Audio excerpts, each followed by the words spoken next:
दो व्यक्तियों में झगड़ा हो गया, एक बोला धरती गोल है, दूसरा बोला नहीं धरती चपटी है। तब तक तीसरा आदमी निकला तो उन दोनों ने कहा अरे भैया तुम बताओ, हम दोनों झगड़ रहे हैं, ये कह रहे हैं पृथ्वी गोल है, हम कह रहे हैं पृथ्वी चपटी है। तो वो आदमी बोला भैया यहीं के रहने वाले से पूछो, हम बाहर के रहने वाले हैं। मतलब ये वहां से आया है जहां पृथ्वी है ही नहीं।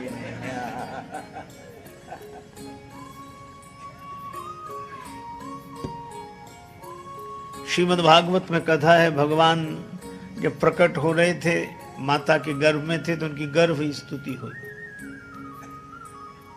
तो एक संत ने कहा कि भगवान गर्भ में आए तो देवता उनकी स्तुति करने लगे। एक सज्जन खड़े हो गए, कहने लगे भगवान भी गर्भ में आते हैं।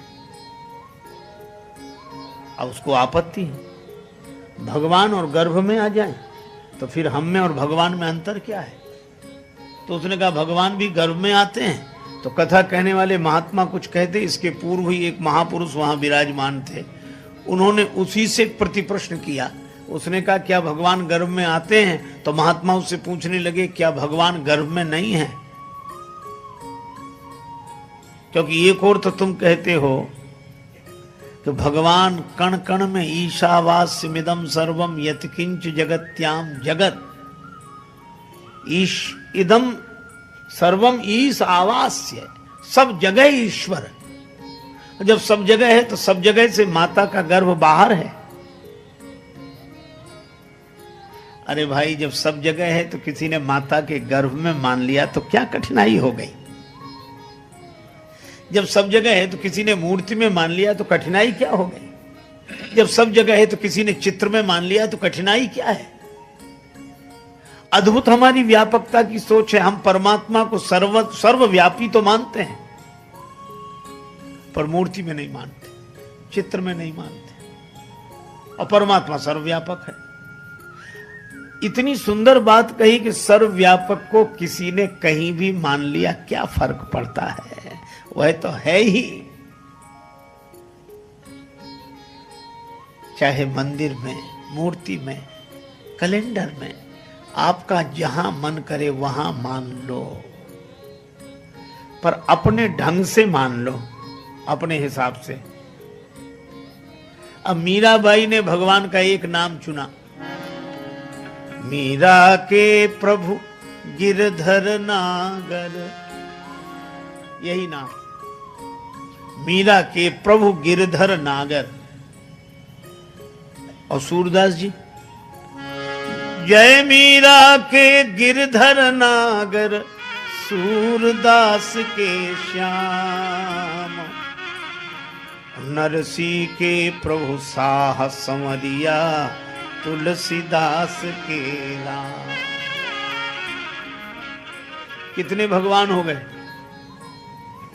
मीराबाई के तो गिरधर नागर, सूरदास जी के श्याम, और नरसिंह जी के सांवल शाह, और तुलसीदास जी के राम। अरे भाई एक बार एक सज्जन बोले कि श्री कबीरदास जी ने तो 4 राम बताए अलग अलग। हम 4 कैसे? का एक राम दशरथ का बेटा, एक राम घट घट में लेटा, एक राम का सकल पसारा, एक राम सब घट से न्यारा। हमने कहा कबीरदास जी ने 4 कहा, एक ही तो कहे। आप विचार करो, एक राम दशरथ का बेटा, एक राम घट घट में बैठा, और एक राम का सकल पसारा, एक राम सब घट से न्यारा। राम तो एक ही है, राम अलग अलग कहा। बोले ऐसे तो हमने सोचा ही नहीं। तो हमने कहा ऐसे कहा करो कि वही राम दशरथ का बेटा, वही राम घट घट में बैठा, उसी राम का सकल पसारा, वही राम है सबसे न्यारा। इसलिए भगवान के जितने रूप हैं भक्तों ने बनाए। नरसिंह जी तो अपनी कुटिया में श्री कृष्ण गोविंद हरे मुरारे, हे नाथ नारायण वासुदेवा, श्री कृष्ण गोविंद।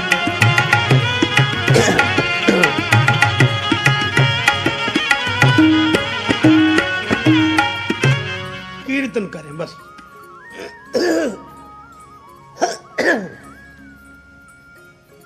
अब ऐसे के पास रहे कौन? सो महाराज 16 सूरदास, उन 16 के तो आंख थी नहीं, ऐसे के पास आंख वाला रहे काहे को? बेचारे सूरदास रहते, उन्हें कुछ दिखता ही नहीं था। और नरसिंह जी कीर्तन करें, वो अपनी आंख बंद कर लें।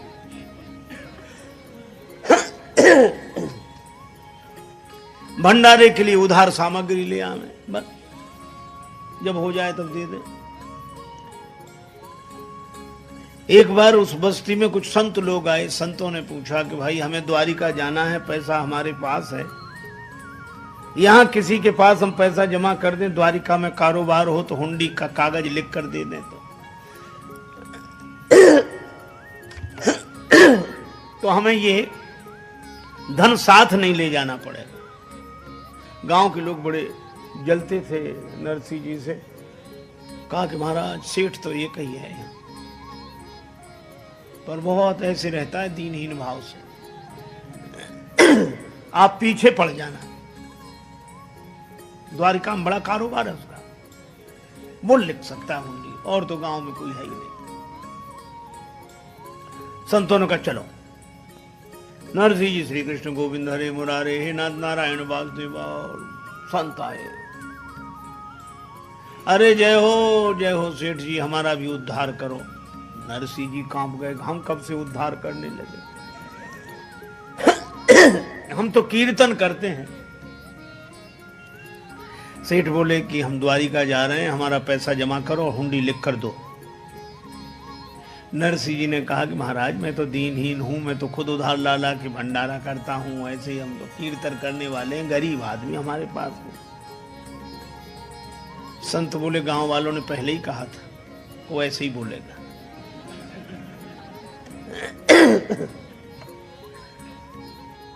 ये नहीं चलेगा, हम सुनना ही नहीं चाहते। महाराज हमारा कोई कारोबार नहीं द्वारिका में, हम सही कहते हैं। अब जब ज्यादा जिद की तो संतों ने एक ही बात कही,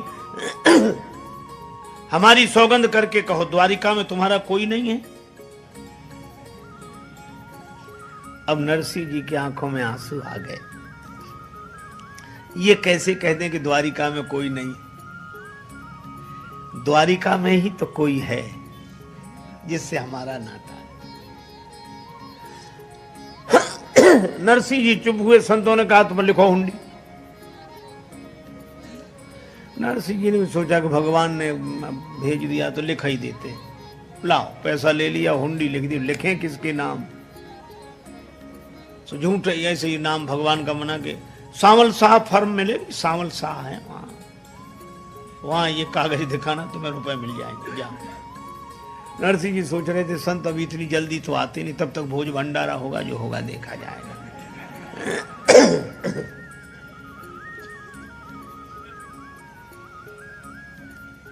खूब भंडारा हुआ, कीर्तन हुआ। संत पहुंचे द्वारिका, वहां कोई मिले ही नहीं इस नाम का।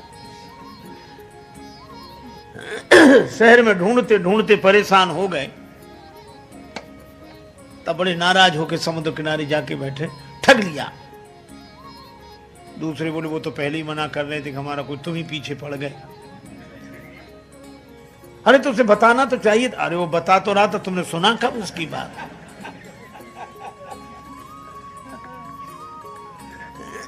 नरसिंह जी को बुरा भला कहने लगे, गाली देने लगे। संतों की भाषा। बैठ सिंधु तट संत जन भरने लगे जुआह, तब तक प्रभु जी प्रगट भे बन के सांवल शाह। भगवान सांवल शाह बन के प्रकट हो गए। चश्मा लगाए, कलम कान पे रखे, पगड़ी बांधे, पूरा पोषा। अरे भैया जूनागढ़ से कौन आए? नरसिंह जी का नाम कौन ले रहे हैं? कौन ले रहे हैं भैया? कौन कौन है? अब संतों ने सुना कि कोई अपनी बारे में पूछ रहा है। संतों, अरे भैया आओ आओ आओ, आप भले आ गए हो। मेरा नाम सांवल शाह है, तुम मैं यहाँ से बहुत दूर रहता हूँ, इसलिए कल मिल नहीं पाया। लाओ हुंडी दो। संतों ने कहा जल्दी दो। हुंडी दी। रुपया मिल गया। भगवान ने एक चिट्ठी लिखी नरसिंह जी को, ये दे देना। संत आराम से द्वारिका रहे। अब लौटे, जूनागढ़ में चिट्ठी देते चले। अब जूनागढ़ पहुंचे तो लोगों ने कहा कि वही संत आ रहे हैं जो द्वारिका गए थे, तुमने हुंडी लिखी थी।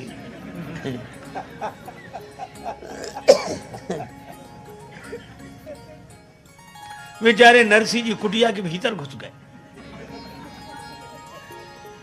अब संत कहे बाहर तो निकलो भाई, बाहर तो आओ। अब भीतर से कहे महाराज क्षमा करो, और क्या बताएं, आप ही नहीं माने, हम तो बहुत मना किया कि हमारा कोई नहीं, और आप ही नहीं माने।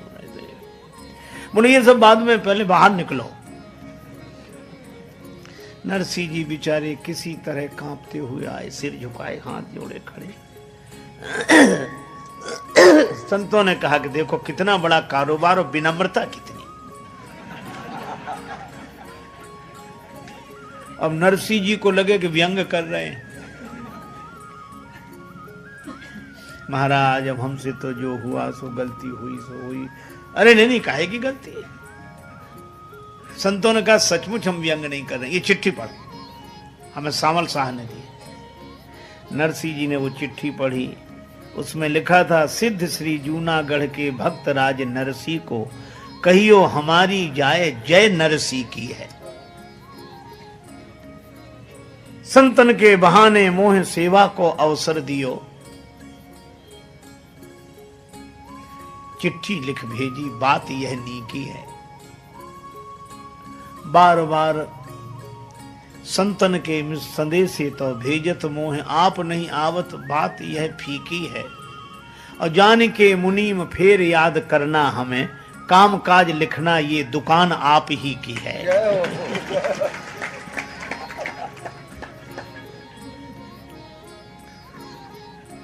नरसिंह जी ने चिट्ठी माथे पर रखी। जय हो प्रभु। संत तो विदा हुए। शाम को नरसिंह जी, दर्शन दो घन श्याम नाथ मोरी, अखियां प्यासी दे। दर्शन दो घन श्याम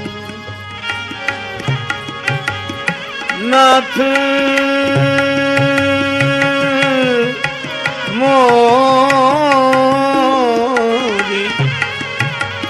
मोरी, दर्शन दो घनश्याम। कीर्तन करने लगे।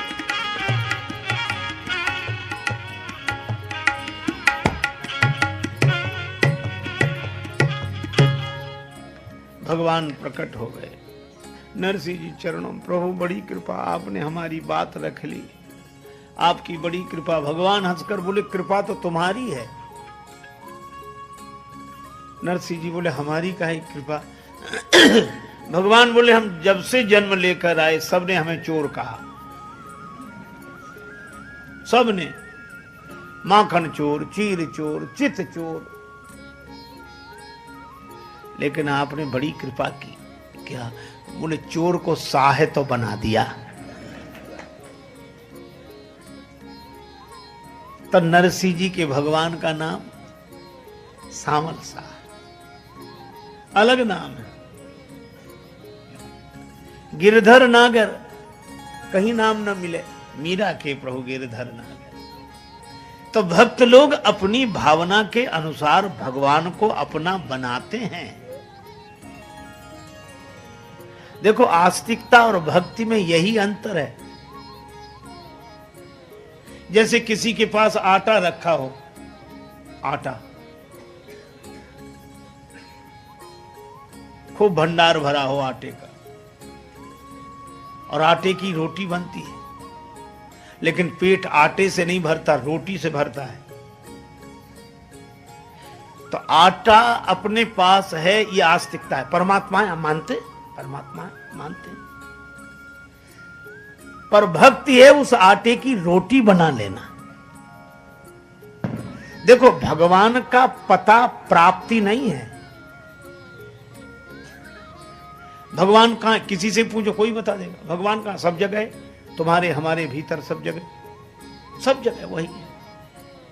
और ऐसा विश्वास कर लेना यह आस्तिकता है, पता प्राप्ति नहीं है। हरि व्यापक सर्वत्र समाना ये पता लगा है, पर प्राप्त करने के लिए प्रेम ते प्रगट हो ही मैं जाना।